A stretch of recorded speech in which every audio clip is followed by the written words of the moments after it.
आज गोपीचंद पडळकरांनी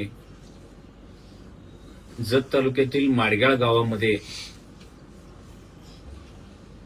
जिल्हा परिषद येथे जिल्हा परिषद मधील मंजूर झालेले पशुवैद्यकीय दवाखान्याचे घाईघाईने उद्घाटन भूमिपूजन केलेले आहे. त्या पशुवैद्यकीय दवाखान्याची इस्टिमेट, त्याची मंजुरी, त्याचे प्लॅन सगळं जिल्हा परिषद मार्फत झालेलं आहे.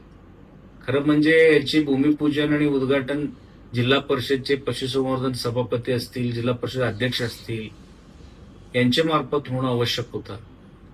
आणि कुठलेही अधिकारी सुद्धा या ठिकाणी उपस्थित नाही या उद्घाटनच्या वेळी, आणि कुठल्याही पंचायत समितीचे स्थानिक सदस्य उपस्थित नाहीये.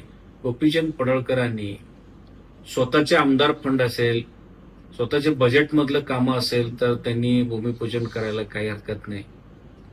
दुसऱ्यांनी मंजूर केलेले कामं, दुसरे संस्थेची कामं उद्घाटन करून, भूमिपूजन करून फुकटचे श्रेय घेण्याचे प्रयत्न करायला लागले. माझं एक ओपन चॅलेंज आहे गोपीचंद पडळकरांना. तुम्ही आमदार होऊन 2 वर्ष झालेले आहे. 10,000 जत मधल्या बेरोजगारांना तुम्ही रोजगार उपलब्ध करून देणार होता. 2,000 एकरमध्ये MIDC करणार होते.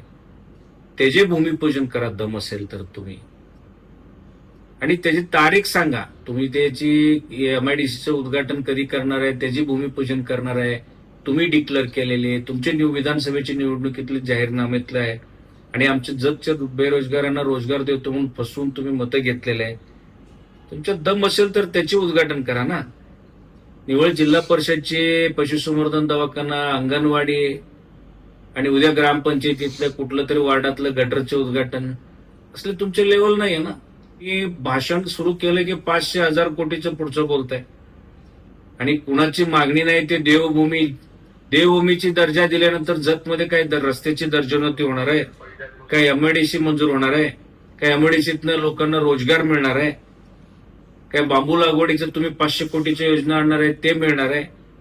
देवभूमीचे डिक्लेअर झाल्यानंतर जत तालुक्याला कुठल्या घटकाला तुम्ही न्याय देणार आहे त्याची स्पष्टता करा. आणि आता जमत नसेल तर आमच्या तालुक्यातनं तुम्ही मुक्त व्हा आणि राजीनामा द्या. आणि तुम्ही जर दुसरे जिल्हा परिषदचे कामामध्ये हस्तक्षेप सुरू केलेले आहे, असं उद्योग करायचा ऍक्च्युअली तुमचा विषय नाही.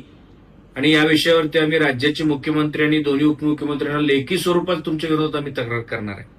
जिल्हा परिषदच्या कामामध्ये तुम्ही हस्तक्षेप करता, उद्या ग्रामपंचायतीच्या कामामध्ये तुम्ही हस्तक्षेप करणार.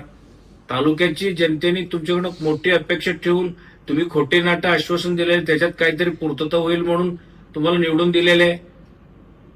याच्याशिवाय तुम्ही जमत नसेल तर MIDC वगैरे तुम्ही जे जाहीर केले ते होत नसेल तर राजीनामा द्या, आणि दुसऱ्यांनी मंजूर केलेले कामाचं भूमिपूजन करून श्रेय घ्यायचे असले धंदा बंद करावेत.